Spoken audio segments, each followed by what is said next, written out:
So in this chapter, chapter 7-1, we're going to try to find probabilities using the table A2 and using the z-score value.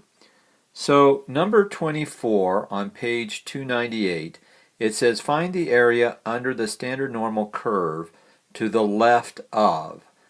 So here I have the statement z equals 2.56,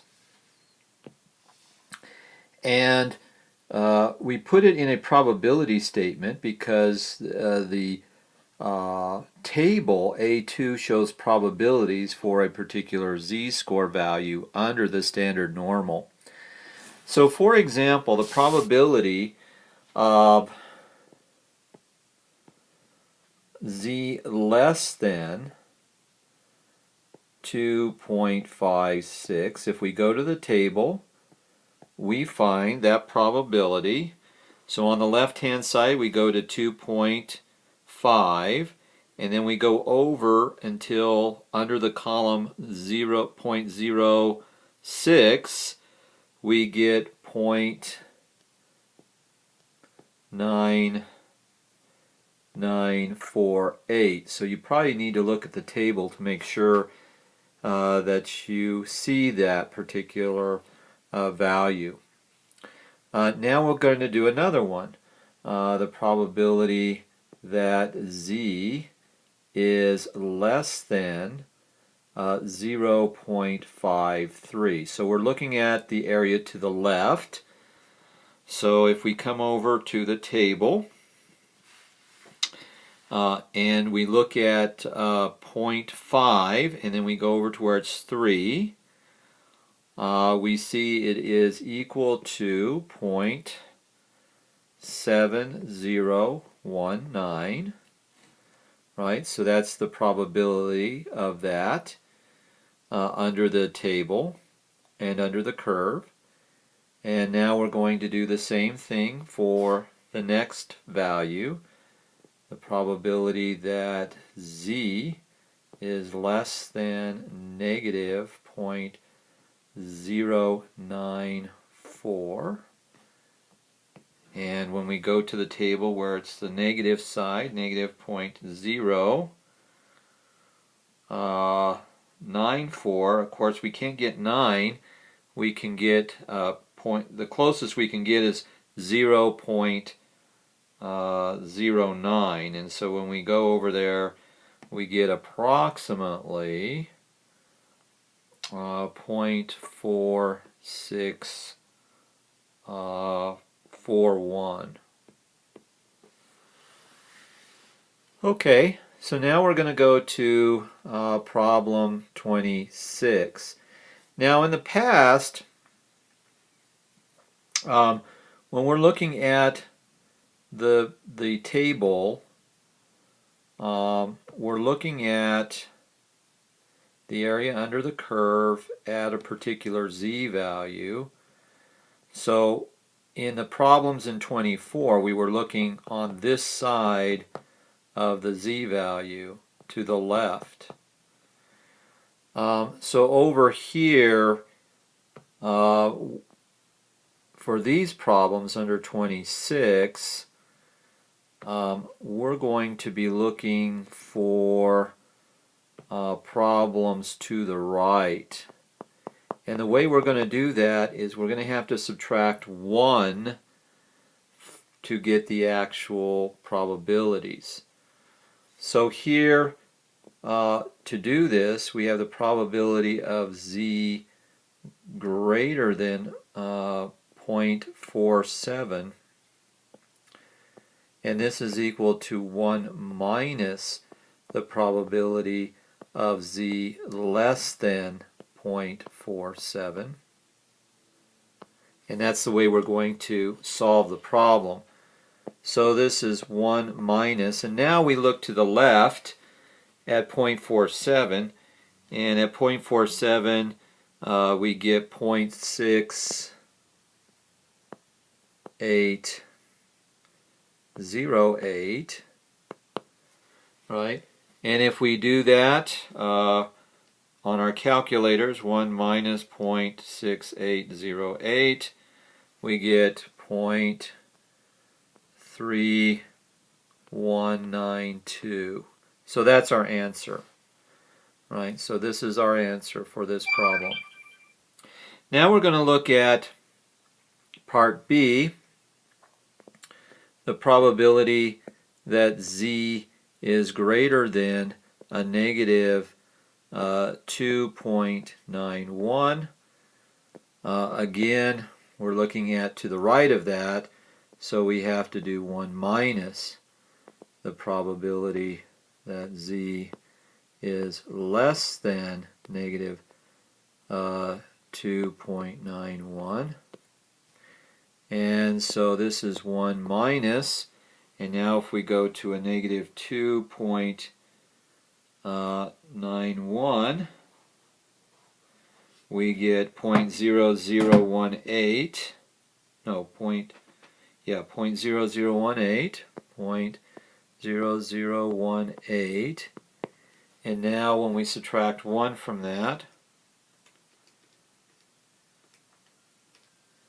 we get 0.9982, and so this is our answer. Then finally, we're looking at the probability that z is greater than 2.04, which is 1 minus the probability that z is less than 2.04. This is equal to 1 minus 204 is 0.9793. And now when we do the final calculation, we get 0.0207. That's our answer. So now we're going to look at probabilities in an interval.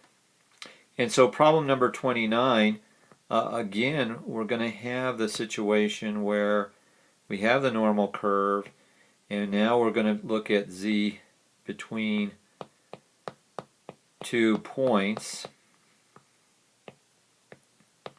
So what we're going to do is, because the table is set up to look at only areas to the left, we're going to be subtracting areas.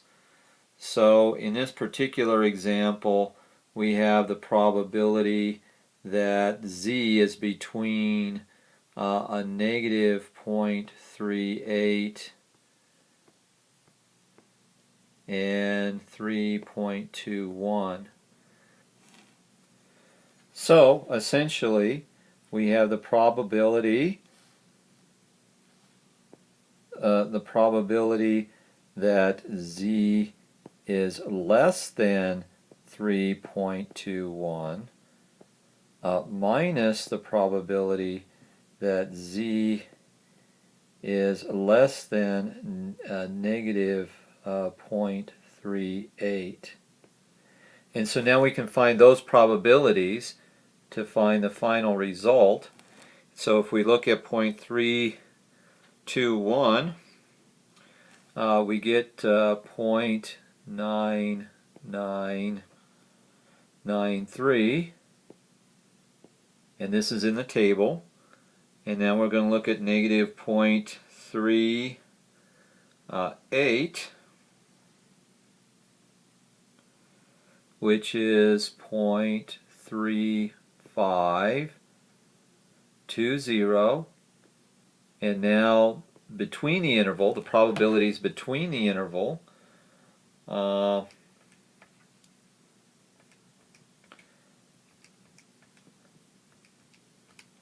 is going to be 0.6473. So that's our result right there. Now we'll do another problem here. We're looking at the probability between a negative 1.42 and 1.78. So we want the probability of the higher one, right? 1.78 z, right? Minus the probability that z is less than a negative 1.42. I made a mistake here, so please bear with me. So in this result, we're going to look up 1.75, and we get 0.9599, and then we're going to subtract off the negative 1.42, which is 0.0778.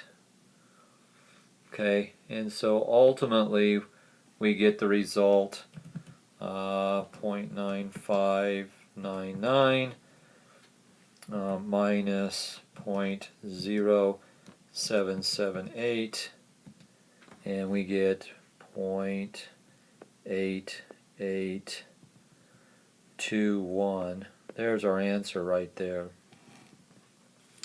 And finally, we have C, which is the probability that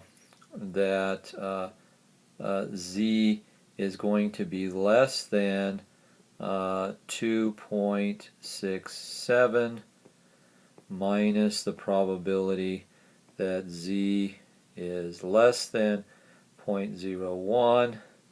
And now when we do the calculation, or we go to the table, we see 2.67, and it's 0.99.9962 minus 0.01 is 0.5040, and we get the area, right,